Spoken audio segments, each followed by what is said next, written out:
it's really important in this moment in time that we're keeping people, at the heart of what we're doing. Doug has been super transparent about this isn't a thing for us to go and cut a bunch of people with this evolution of AI. This is a thing where it's like we can keep the same amount of people, we can expand their scope, but guess what? Now they actually really get to focus on experiences for customers that operate in our stores. Okay, good morning, good afternoon, and good evening to everybody around the world, wherever you may find yourself. Welcome to another risk mitigation asset protection segment on Conversations on Retail Platform. Today, we have the distinct honor of having two industry legends with us representing Walmart. And what I would like to say before we do the intros for our listeners, nothing, as a reminder, nothing is ever discussed specific to the company that our guests are employed by. If they choose to engage in the conversation to whatever degree, that's on them. But we won't ask any specific questions. So if you're looking for competitive information or something, you might want to change channels because we won't be discussing that today. So everybody knows me, Brand Elverston. I too, former Walmart, 22 years, before that, 12 years veteran. And in the advisory space, only because I hate the word consulting, but in the advisory space now for, believe it or not, guys, 8 years. I've been retired from Walmart. So today we're going to have an engaging conversation with Cassie Brown, who is the current Vice President of Asset Protection and Safety. Is that the correct title, Cassie? Sounds great, Brandon. Okay. Yep. Among other things. And then many of us know, of course, Christyn Keef, who was the Asset Protection Vice President of Safety, and she is now the VP of Checkout Experience. So we've got 15 and 35 years of experience here, plus in the asset protection space. Both of these professionals grew up in the asset protection space, so they're not on a bus stop tour of various different careers. And many of you have heard me in the past talk about it. Is it an inch wide and a mile deep, or the inverse? And these guys are depth of experience and can walk us through what we're going to do today is talk about what's changed in the industry, both in terms of talent as well as emerging technologies and the acceleration that we're all seeing here in the last 2, 3, 4 years in computer vision and AI space. So I'll give you a chance, each of you, Cassie, if you wouldn't mind going first, kind of give a rundown on your career path with Walmart and just do that for us, and then we'll kick it over to Christyn. Yeah, no, I appreciate it, Brandon. Thanks for having us. So as you said, Cassie Brown, I support and lead our Walmart US stores asset protection. And so what that encompasses is we have about 50,000 asset protection associates within Walmart that report up through our organization, which is pretty significant. So as a leader, it's less about, me and what I do and more about them and what we do for them. So 15 years with the company, as you mentioned, started out in stores as a part-time cashier, working my way through my degree in psychology. And so I was going to be a psychiatrist, and I joke that that's still about 90% of what I do because we are equal business. You're in the right job. I know. So grew up in stores in operations for about 6 years, 8 years in asset protection at the market, regional and divisional level, all over. So Illinois is where I was born and raised, grew up and started, but had everything over to the West Coast, Alaska, Hawaii, all those fun things before going to the home office, supporting strategy for operations and then strategy for security, which was super helpful just to think about the enterprise and some of those pieces as well. And have been in this job for 7 months. So, and that's fine. Wow. By. Still a newbie. Honeymoon's still going on. Yeah. We'll call it the honeymoon phase. Yeah. Okay. Well, welcome, Christyn. Yeah. Similar story to Cassie's, but a little more almost like Walmart centric my entire life. So literally grew up in stores. My mom worked at Walmart. So spent a lot of time in Walmart stores when I was little. She was a single mom. So spent a lot of time kind of in the store waiting for her to get off. And then grew up in Florida and started working at Walmart when I graduated high school and started to attend the University of Florida. So been here ever since. in asset protection for a couple of decades. And then, like Cassie, at the market, region, divisional level. And then had the opportunity to have the job that Cassie has now, leading our asset protection team at Walmart for 2.5, almost 3 years. And then I had a lot of feedback around the way that we run the front ends and registers and checkouts at Walmart. And so I got the opportunity to put that feedback in action. And it's a very asset protection adjacent responsibility to make sure we're taking care of our customers, but have the controls necessary at the front end. And fun fact, my mom still works in a Walmart store and has for 38 years. So keeps me honest, and I get a lot of feedback, which is a gift. So Yep. So I saw you were recognized for something here. What was that? A couple of years ago, and your mom was there in the auditorium. Was that your 20 year? no, it was actually when I got promoted to run AP. She Okay. happened to be there because we do a event for milestone associates, milestone years being 15, 20, 25, 30, 35. And it was her 30. I think it was the first group that had come in since COVID of milestone associates. So she happened to be here when they announced my promotion. So really, really special moment. So Cassie, to give scope to the listeners, because you guys, understandably, the world's largest retailer, did you say 50,000 people under your purview?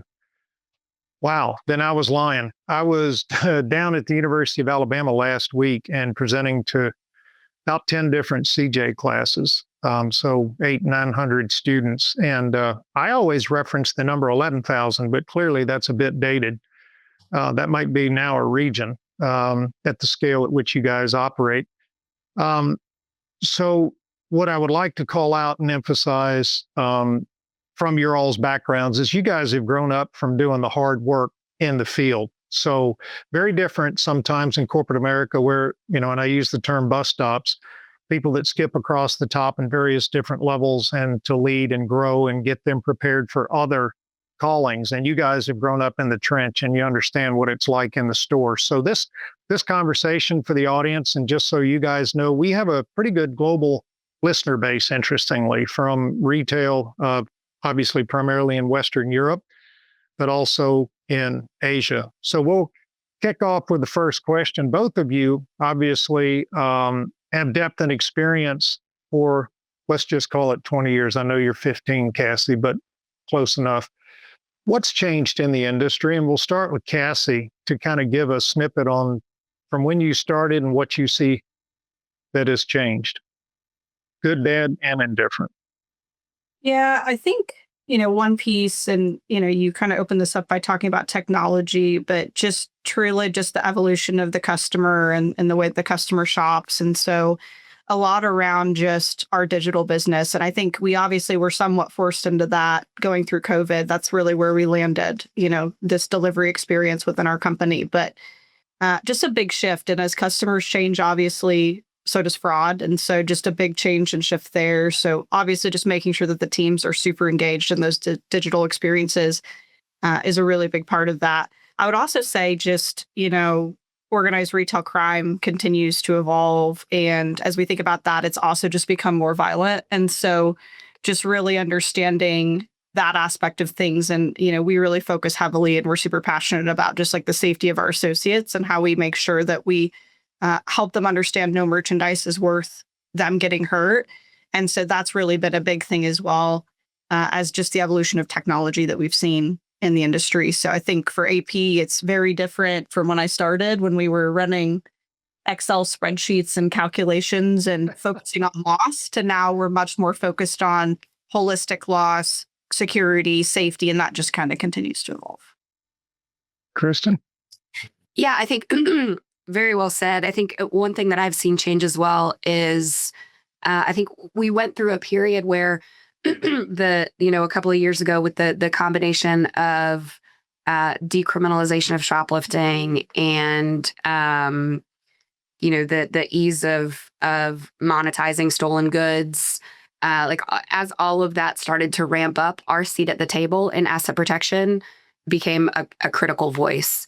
And so it became much less in the last, like you said, 2, 3, 4 years. It became much less of us.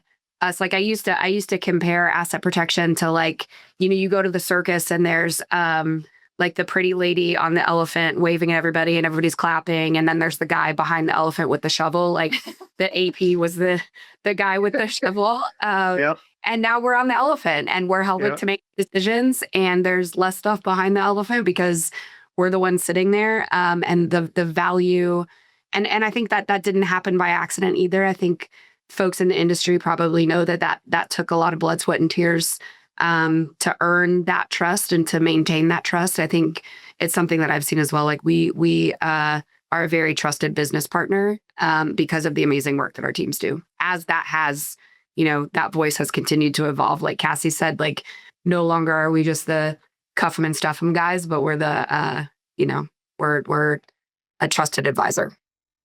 Yeah, that's always been a battle across the industry. I joined Walmart in 95, upstate New York. And for the New York listeners, cover your ears, but I was very pleased to get promoted back to Bentonville, Arkansas from upstate New York. And Rome is where I started back when Supercenters and Division I were separate. And I was the DLPS back in the day, MAPMS today for that area. And when I came to the home office, really, it was Dave Gorman, as you guys remember, and many of our listeners remember Dave. And we were trying to punch our way into a broader impact. So my first job really was merchandise protection. It was called the Merchandise Systems Coordinator, which meant you did everything. And the staff that is now today 50 odd people was me, Lenny Fulcher, and Darren Hertzberg back in the day. So it was very basic. But I think collectively, and it was a bit of a fight back then with leadership, is the understanding that there is a distinct difference of, as you just said, Christyn, tasing shoplifters and letting that be your banner when we know that that is not the full scope of loss and risk. Total retail loss was not a coined phrase back then. That was Rob Beastle or Professor Beck out of the UK in the mid-2010s, I guess, that coined that phrase. Do you guys sense a shift from more legacy, like you're talking about, Christyn, to total retail loss? And if so, how has that changed in both your jobs? Because I'll just say it, Walmart is very different in their asset protection group than a lot of retailers. Some are very siloed, more security, expense driven, and some are like you guys, that it's all over the board. And in a good way, and we'll talk later about how technology has really helped force that hand to full integration. But talk about the journey from, tasing shoplifters to total retail loss, and how's that changed your job? We'll start with Cassie, if you will. Brandon, I'm gonna get I'm gonna get a complex if you keep starting with me. So I love it. hand it over to I love this. No, I do think it's so different. Like I remember, this is past 10 years, so I can say this, but, riding in shopping carts and grabbing shopping carts from people and, having weapons pulled on me and getting, punched and everything else, starting in AP and going, what did I sign up for? But it was, super crazy, wild, wild west. And we were really just focused on the merchandise that was walking out the door. I think now, what we continue to see, and I mentioned it earlier, is obviously with this raise not just in technology, but organized retail crime, like just being more intentional about focusing on where the loss is driving from. So, we often talk a lot about the majority of our loss is caused by 10% of people, right? So there's a bit of that it's just be more intentional about where we are focusing on theft and what's contributing. I think the total loss aspect comes from, and Christyn always said this when she was my leader as well, but it's we should always be focused on our bottom 20% and where we provide the biggest ROI. Within Walmart, asset protection has such a big seat at the table because of the fact that anything that we bring back from a profitability perspective, we're able to reinvest in price and like ultimately, bring the value of everyday low price for our customers to life, especially when it's super important, to the customer and the environment that they operate in. And so I think that evolution has just been holistically focused on where can we provide the biggest ROI. And some stores may not have a ton of theft, but they might have a lot of, fresh waste as an example. Or, we might be looking at a ton of accident liability. And so how do we really focus the team on where they need to focus? And specifically, that evolution has really helped us just to focus on training, obviously education of our associates, but also like putting the right leaders in role so that we're ultimately thinking about the diverse types of leaders we need to have to be able to kind of pivot into each of these areas. Christyn? Yeah, well said. I think I would put the pin on, we have evolved from being, when we look at our P&L from a Walmart perspective, there are so many different lines of income and expense. And we've shifted from being the owners of like one of those P&L lines to kind of like the bottom half of the loss statement. And it's out of necessity because they think they being, our leadership values what we've done and how we've evolved to attack the one P&L line. And so I think we've gained credibility to start to lean more into that total loss bucket and let operators focus on selling stuff. Drive top line and go grab the sales, and we'll be there as a safety net to help protect everything underneath. You have always said too, just to tag onto that, like one of the things Christyn would always talk to the team about was just around if we're asked to do something, we're always going to say yes. Like we'd rather have, people coming to us and asking for that additional responsibility and bring in the additional workload than say no and just be siloed. And I think to her point, like just having the right leaders in this job and having the right partnerships with operations and just continuing to say, yes, we can do that. And to Kristyn's point, it's a reflection of the fact that we've done such a good job in these other spaces that they're continuing to see value of us leaning in and we continue to deliver. Yeah. Over the time, the differentiator, even all the way back to the Gorman days, was AP's, back then LP's, ability to execute. We could execute better than most organizations. And a good example of that is Y2K. Christyn, you'll remember that. Cassie, I don't know. But it was a big deal. And we were asked, the LP guys, and that fell onto my lap, we were asked to go through and validate every single serial number of anything connected in our stores and report back. I've forgotten what the report was, but I had to tabulate all that stuff. And I literally had stacks of printed reports 6 or 8 feet high behind my desk of all the stores reporting in when they did that. And of course, it was seamless, the transition over to Y2K. But you remember all the fear back then. So, oh my God, everything's going to shut down and blah, blah, blah. The point is they knew we could execute. And it's good to see that hasn't changed. And you guys were in the saddle when you'd get pushback from the field, like, you got to be kidding me. I'm already overloaded. I cannot get that. But we always do it.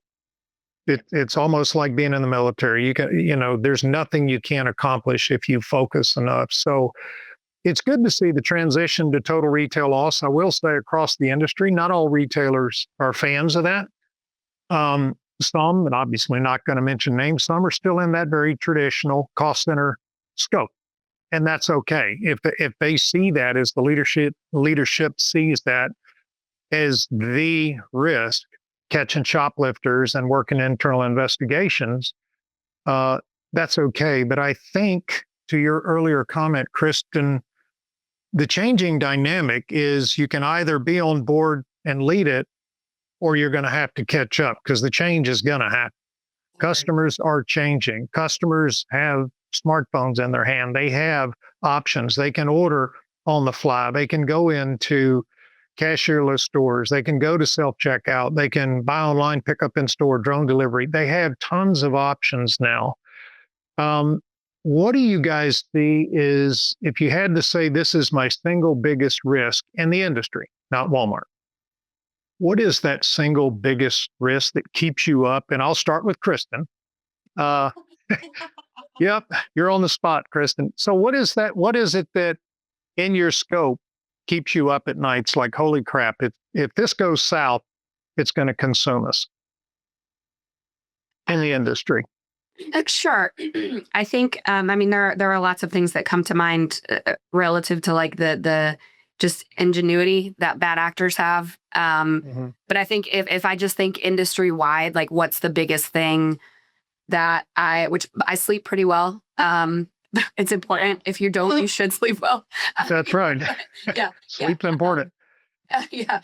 But what worries me is relevancy.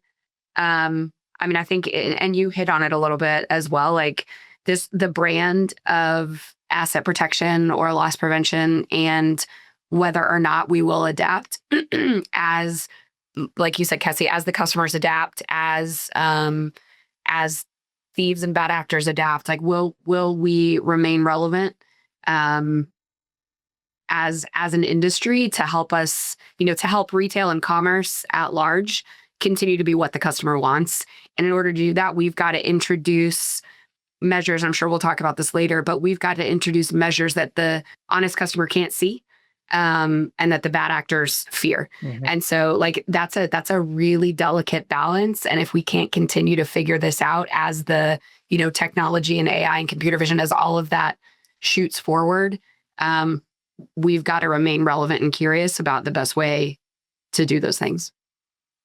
Yeah, I think in my estimation, one of the best things that's ever happened in retail, the silver lining of some of this tech, you can be a fan of AI and you can believe the hype, or you can be more measured like Doug did publicly state. It is going to change everybody's job. We're going to put a ceiling on hiring and let's see how this simmers down. What is it actually going to do?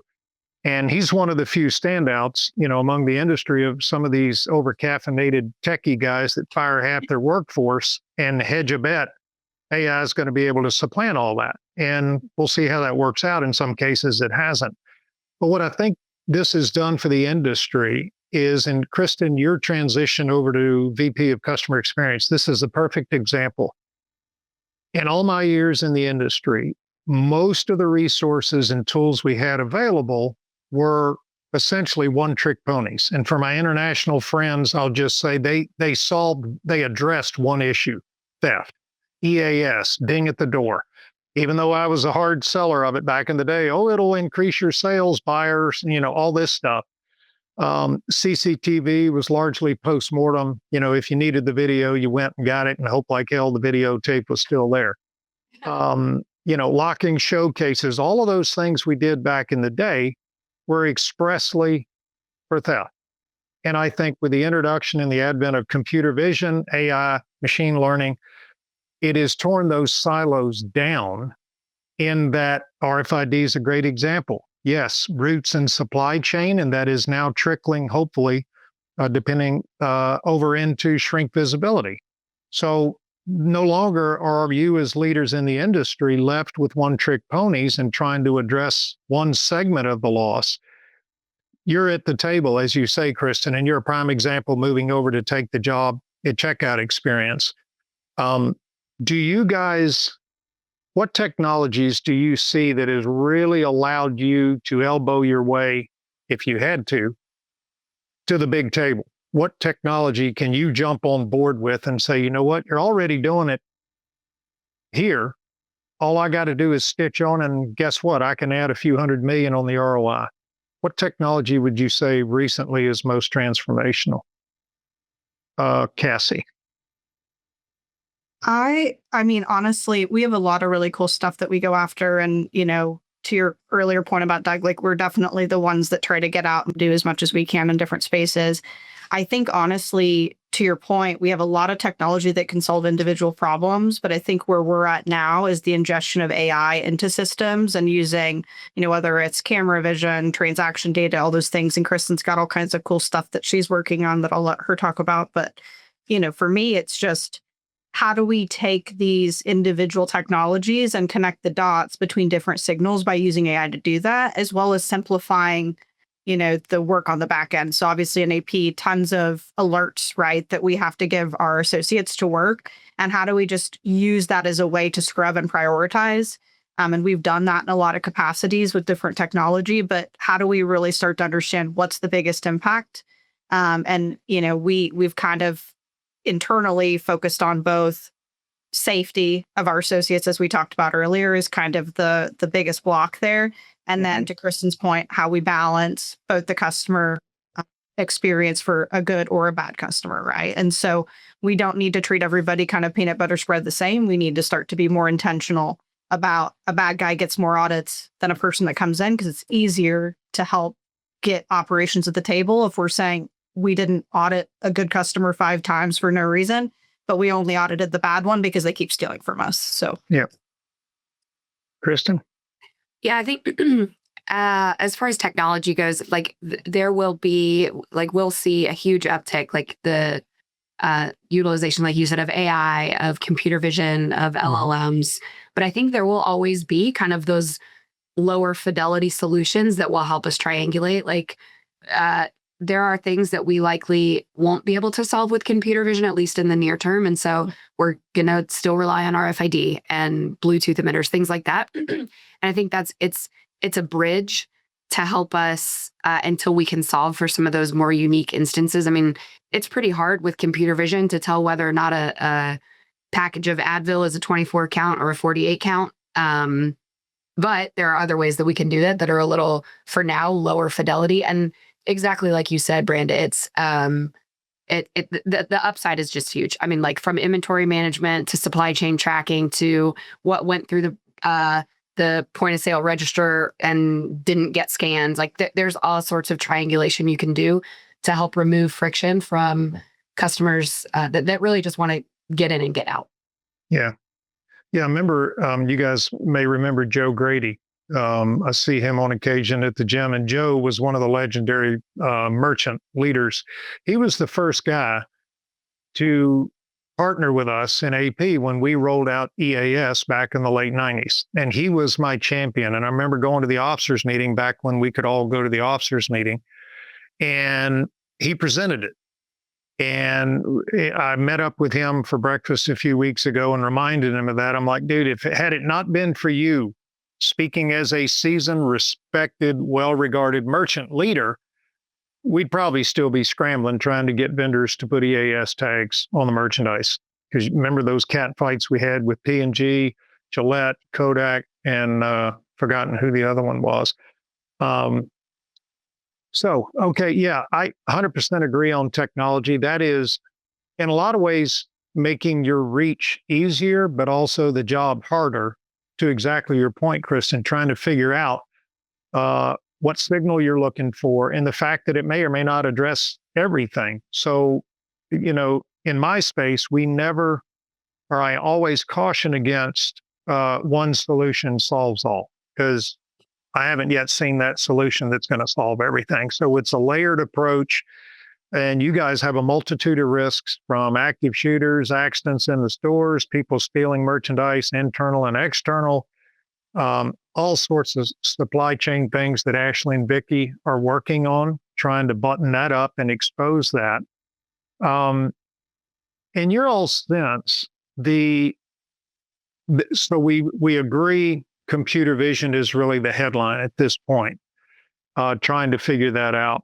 The coupling of AI, what would be your secondary technology that you would plug under that?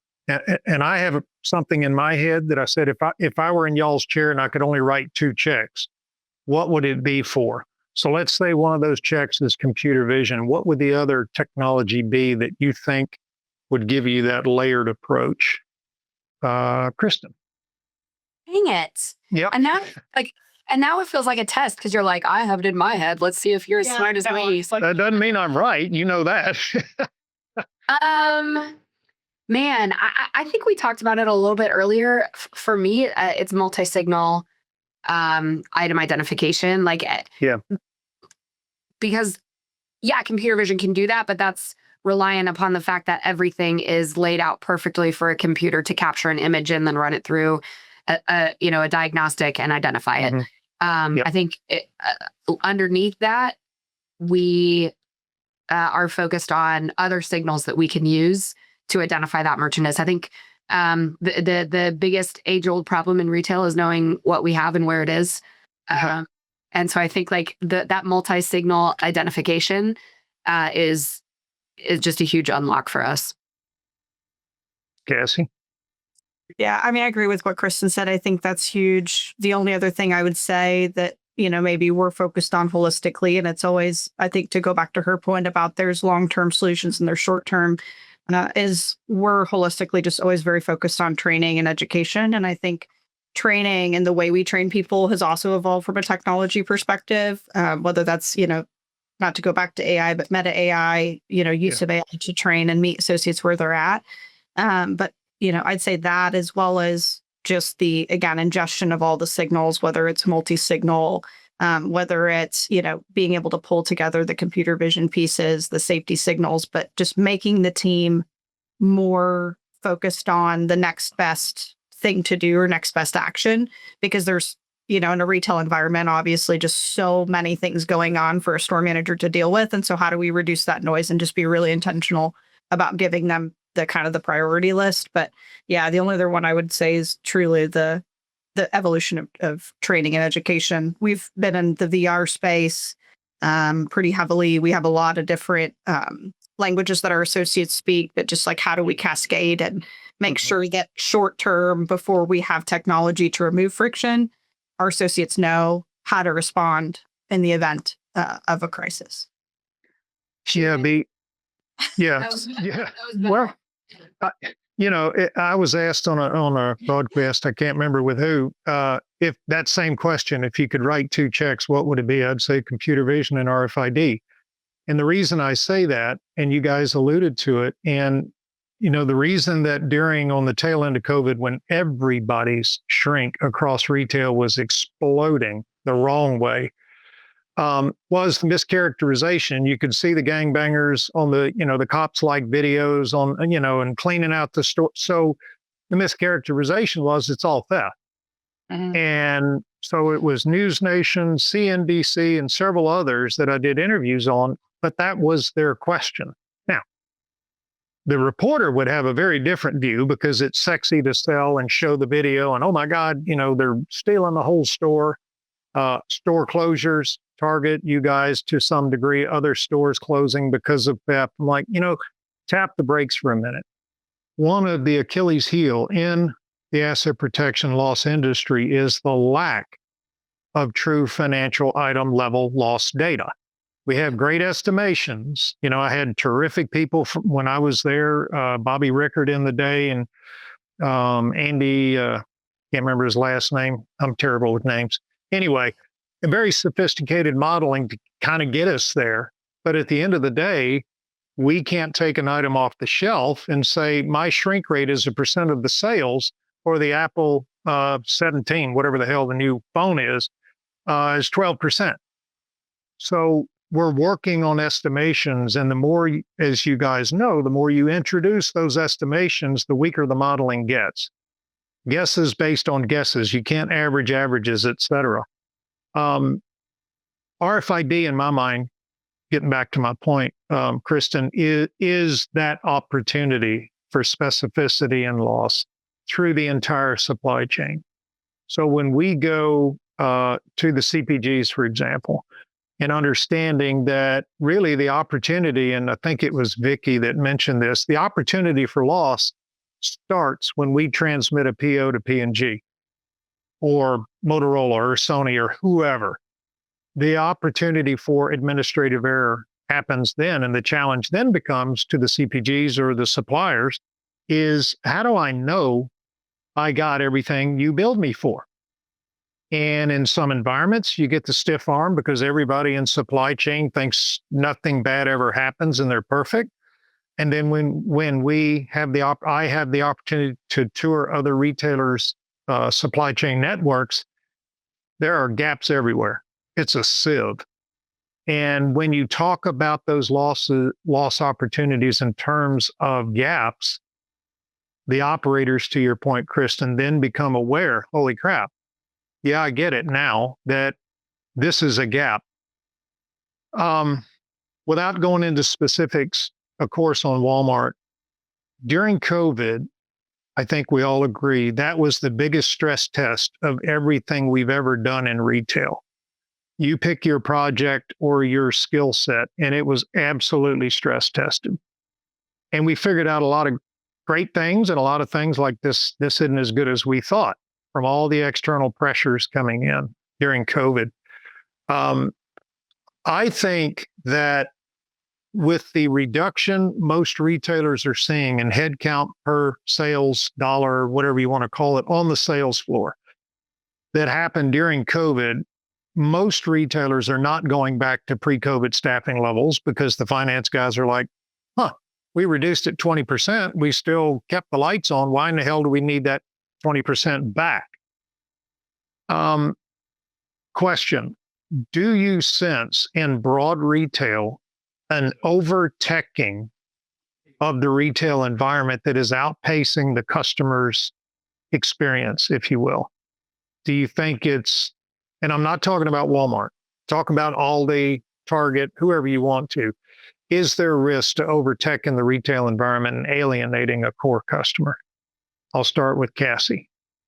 I mean, I would say definitely, something we talk about a lot internally is just how we keep the customer as like the focus of the problem we're trying to solve. There's been a lot of media attention on other companies, just in this evolution of AI and, not needing this workforce. And I think what we know and what Doug has stood really strong on is that we know that our advantage is our people, right? And being able to take care of our communities and that means associates and customers that operate in those communities. So I'd say it's definitely been a topic of conversation, thinking about, are we being mindful of what the future holds? We often look at the future as like this thing that we can't shape, but we've been reminded internally as we're building that every day. And so what we do matters.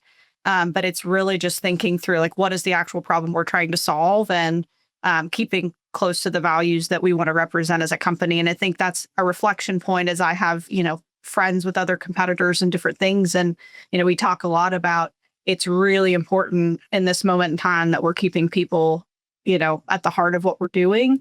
Doug has been super transparent about this isn't a thing for us to go and cut a bunch of people with this evolution of AI. This is a thing where it's like we can keep the same amount of people, we can expand their scope, but guess what? Now they actually really get to focus on experiences for customers that operate in our stores. So I think there is risk, definitely, from both the brand representation, right, of certain companies as we move through this. And that's something we're very conscious of, is just making sure as we're kind of spearheading these technologies that we're telling our own story, but also making sure we're focused on the right problem solve.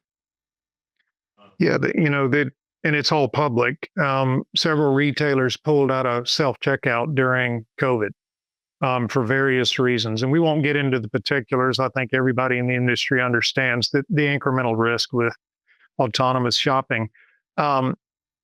I was thrilled when Doug made that public comment about AI, because, you guys carry the big bat in the global space, not just retail. And that measure of exactly what you just said, Cassie, we're going to hit the brakes on hiring. Doesn't mean we're not going to replace critical fills when one person leaves, but the net head count flat until we understand the capabilities. I did a podcast you guys may have recently listened to, and I sent it to Doug, with retired Lieutenant General Beagle. He was the commanding general of Fort Leavenworth, which is the Harvard of the military, and they are responsible for all high-level training, et cetera. And he wrote a book. He's got a book coming out, but the podcast was about exactly what we're talking about. Is technology outrunning the workforce's ability to maximize it? Do we really have a grip on it, or are we just, chasing the wind? And he had that task, of course, in the military of integrating AI in the armed forces. And he had a very clean way of saying basically, Brand, that we don't know yet what it can do. And if anybody tells you that, they're full of crap. We don't know what the limits are. The challenge, so let's say that, and he said, leave that alone. The challenge is we have to get our workforce, whether it's private, public sector, military, up to speed. We need to invest in the training, exactly what you're talking about, Cassie, to get them in a position where we can breathe and say, okay, here's what it's good at, but don't over rely on it to tell you you have an out of stock on aisle 6, because it's not good at that. To your point, Christyn, that be realistic about capabilities. It is not nirvana.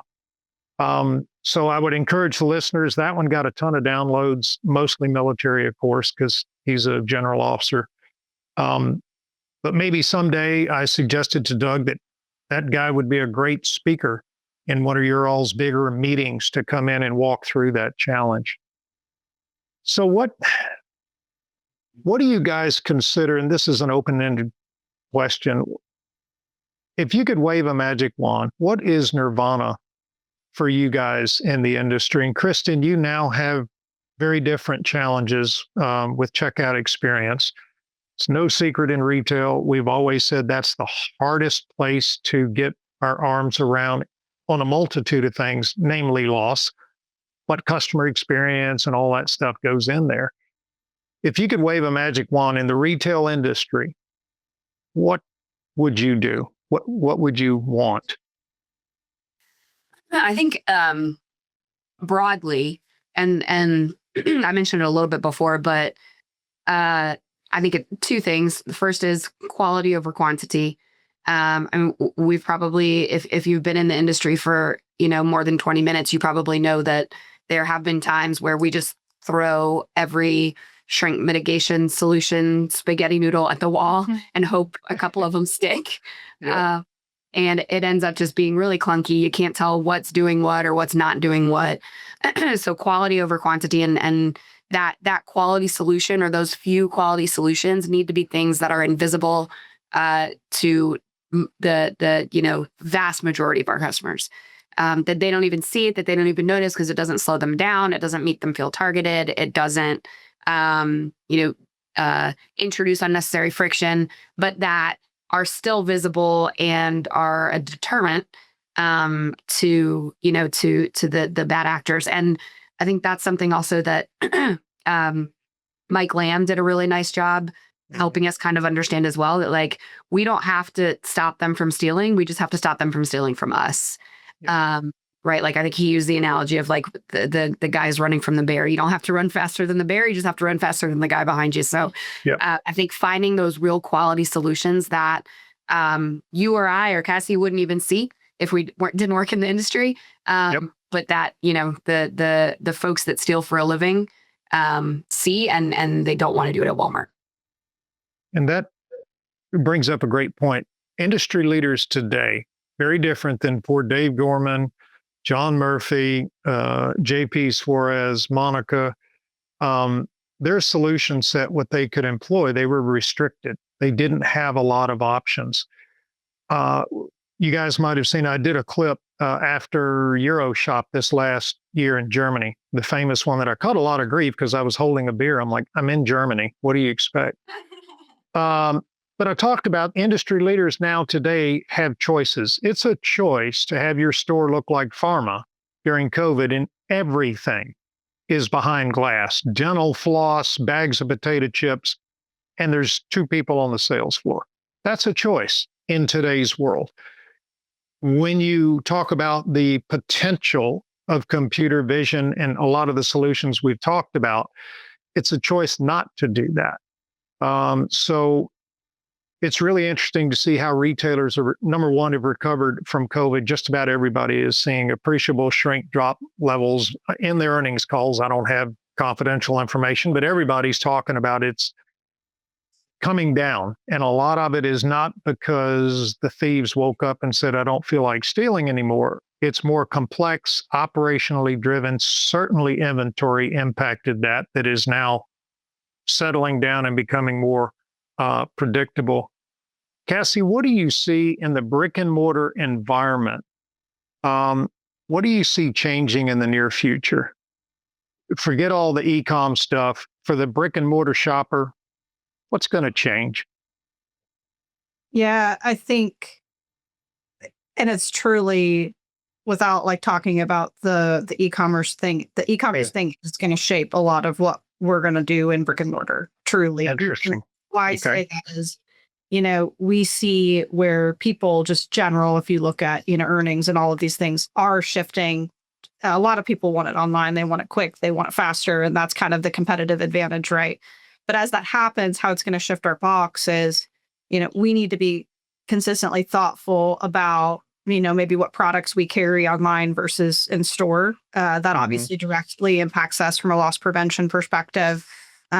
Just thinking through, our these higher priced items as an example, a part of the assortment we should carry here, or should we expand on a more opening price point item because now I have Spark shoppers in our network that are pulling items off the shelf and, fulfilling customer needs within that area. So I think that's going to change and evolve a lot. I also think there's a ton of, because of those conversations, there's just a ton of really good synergy. And Christyn did such a good job of this when she was in the seat of just creating synergies with merchandising. And so as we continue to evolve these assortments, like how are we kind of meeting stores where they're at is really going to be a big function of this. And that's going to help us from, both the theft perspective to not have to your point, have everything behind glass because I'm holistically focused on having the right item for the store and not just the ORC sweep shelf, right? But I could have less lockups, more use of other technology that's going to enable me to not have to do those things and create those friction points. But kind of going back to the earlier conversation, like we have all of this data, we have all of this technology. It's choosing the right technologies and getting the right ingestion of data so that we can continue to not just look at things like checkout audits and should I audit you or should I not, but also should you be able to access these items because they're in a locked case? Should I be able to continue to see, because I've got computer vision and things like that, I can start to understand bad actors when they come in. And so I don't have to put as much physical protection on a thing because now I have other ways of protecting it through the cycle. So I think that's a big evolution that, just being at some of these forums, we've continued to talk about as, other retailers, we need to kind of continue down that path and start to make it a better customer experience. And again, just focus on mitigating the risk through technology. Yeah, it'll be interesting over the next few years. You can already see the changes in the retail environment, brick and mortar, various retailers, who is traditionally minded or legacy versus those that are really trying to peel the onion back and figure out, do I need to lock up all of the 60 feet of whatever? When you segment that and look at it, no, actually, it's just the powdered baby formula. Let's pick on baby formula. Why would you put liquid baby formula behind glass? Because typically, in my experience, we never had a problem with liquid. It was the two SKUs of powdered. As you guys may know, and this, I want to spend our remaining minutes on this question. Christyn knows, and I think Cassie, I emailed you too. As you guys know, probably the most rewarding thing I do now, after finally doing the final salute on the W-2, is mentoring and finding young talent and helping them be the best that they can possibly be and get them prepared for reality. So when I go down and speak to Alabama, and I've been doing it for 7 years now, every semester, hundreds of students, we go to dinners, we go to lunches with the students, we have real conversations. You guys know me, it's unfiltered, and they get the truth. And truth being, professional life may not be what your mom told you, that you just, the world is your oyster, everything's going to be perfect. You're never going to get fired. You're never going to work for an idiot. You're going to get passed over for promotions you deserve. And I've been struck by the maturity of the questions from those students. What, beyond my experiences, I tell them to be prepared for, and it's primarily criminal justice. And as you guys may guess, the curriculum is heavily slanted towards public sector. three-letter agencies, law enforcement, social work, et cetera.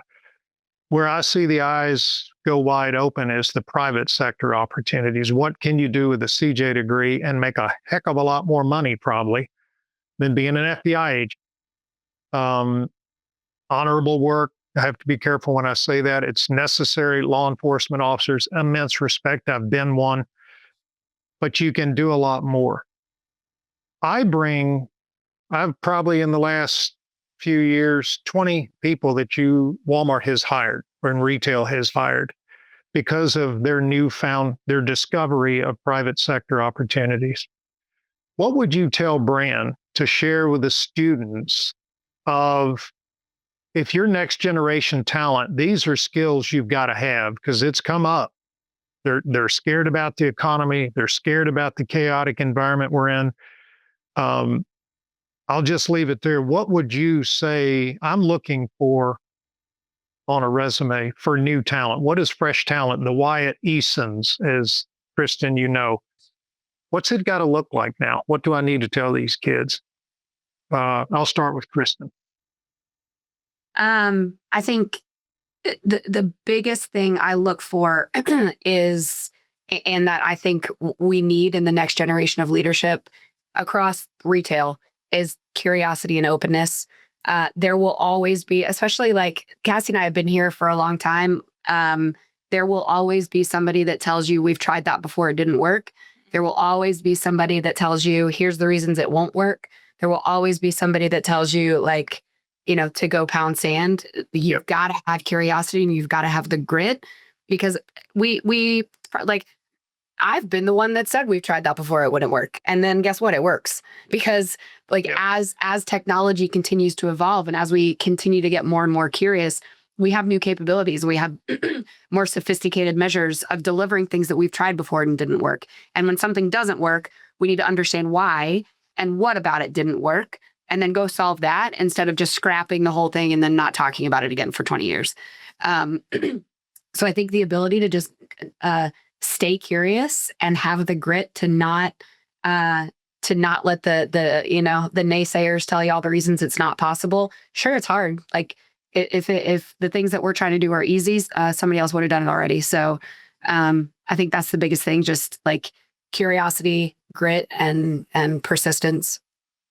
Yeah. And what I often tell them beyond when they have opportunities and they call when they get job offers, and my ending statement with them usually is take the job that scares you the most.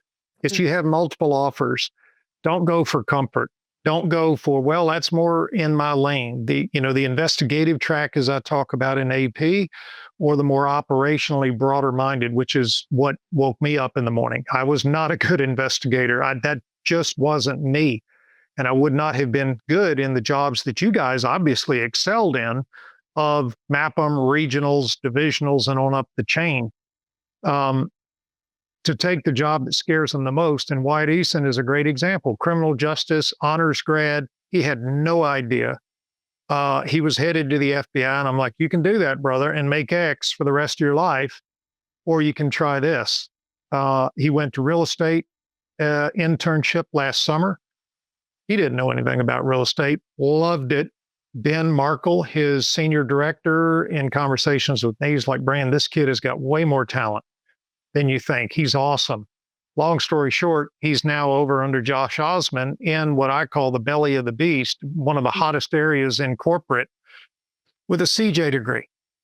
And when I talked to him, he's like, I had no idea that was possible with a CJ degree. But to your point, his curiosity and openness, he's a perfect example. What would you say, Cassie, when you're looking for in talent for the next generation? Yeah, I totally agree with what Christyn said. It was really well said. Like we have a lot of that. I would say, if I'm thinking about another thing I would add, first and foremost, not everybody's going to be in Arkansas, right? And so if you're not in Arkansas, it's important to understand, Christyn and I both started out as hourly associates, but obviously we had no intention of staying with Walmart. I don't think when we started 15. Most don't, and then you're here. That's right. But I would just say, like, majority, and I can't remember the exact stat, Christyn, but I want to say it was around 70% of our vice president, officer, and above leaders started as hourly associates. And so there is a significant career path at Walmart that you can really do anything and everything that you want to do, as long as you're invested and, to Christyn's point, have curiosity. I would say, the second thing that I think a lot about is you can be really, really intelligent, and that's really, really important. You also have to be good at just listening and being a good leader. And so, like, just continuing to show that you can come in and provide impact, but be a good people person, I think is like a really big piece of this from a leadership quality perspective. And we often see, individuals. Christyn did this a lot when she was in my role, as well as where she currently is, as well as myself in this role and in others. We've continued to diversify, to your point, Brand, like the Wyatts going into last mile. We've continued to diversify, bringing folks in and being really intentional about having individuals that have security backgrounds and AP backgrounds, but also bringing in folks from other spaces because we can all learn together. And so I think it's important to not just think about, I have to have X to do, Y. But if you have, to Christyn's point, the grit, the determination, you can be a good people person, you can listen well, we can help you through the learning experience that comes with retail that is ever evolving. Yeah, I remember the first person I hired, one of the people I hired when I was merchandise systems coordinator was Ryan Kirby, and we got him out of internal audit. And back in the day, internal audit, the auditors knew the stores. That's back when the auditors knew the stores. And I got a lot of pushback because he didn't come from being an in-store or whatever it's called now, the guys that catch shoplifters. And there was a lot of skepticism. Brain, you sure you know what you're doing? And that was really our first introduction of, we need different talent. We need guys that think differently. I get the whole malicious intent thing, and he knocked it out of the park. So great example. And the final question, we have a little bit more than a minute left. What would you guys do differently in your career path that you're not regrets? I'm not asking, for confession, but what would you say, what, if I were standing in front of me when I was 20, what would I do differently? Christyn? First, before we close, I should have done this at the onset. Brand, thank you for your service. We celebrated Veterans Day this week. So want to just thank you and appreciate anybody listening that has served as well. Awesome. I think back to the question, I would have taken more, and we've talked about it, like you hired folks that didn't have basic AP backgrounds or knowledge, and that made us better. I would tell my younger self to take more lateral moves, and to learn more about the business with that AP lens, and not just like my career path was super linear, like AP up. And it was great. I had some amazing leaders. I talked about Mike Lamb, Joe Schrader, like wouldn't be here if they hadn't given me the opportunities that I had in asset protection.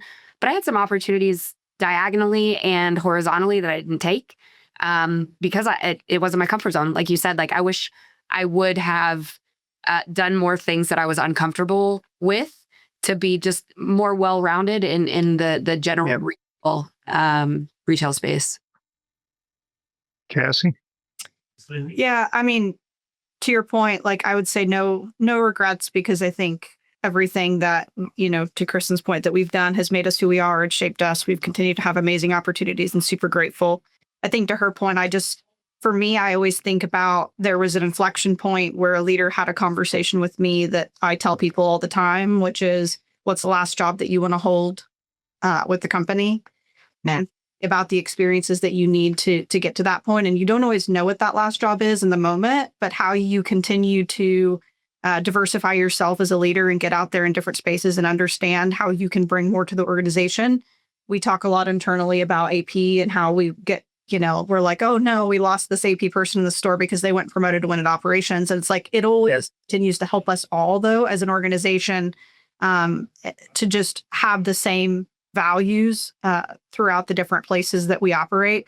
But I think for me, it's just continuing to reflect on, how do I be more intentional versus just when I get tapped on the shoulder, taking the opportunities, but be thoughtful about where can I, to Christyn's point, step outside and be strategic and challenge myself in my comfort zone. take the job that scares you the most. Okay, guys. Well, that is it for us. I'd love to continue the conversation, but we're at our hour. Sincere thanks for both of you making the time. I know being officers in the world's biggest retailer, you have got 68,000 things piling up in your inbox right now to do, but I really do appreciate the conversation. This will probably post out in about a week. And you guys, of course, will get it as we discussed in the beginning. So thanks very much to Christyn Keef, former Vice President of Asset Protection, now Vice President of Customer Experience, Checkout Experience, and Cassie Brown, the current VP of Asset Protection at Walmart with 50,000 people within her purview. That I don't know anybody other than DOD would be able to claim that stake at VP level. That's awesome. So thanks again so much, guys, and we will talk again soon. Thanks. Thanks. See you guys.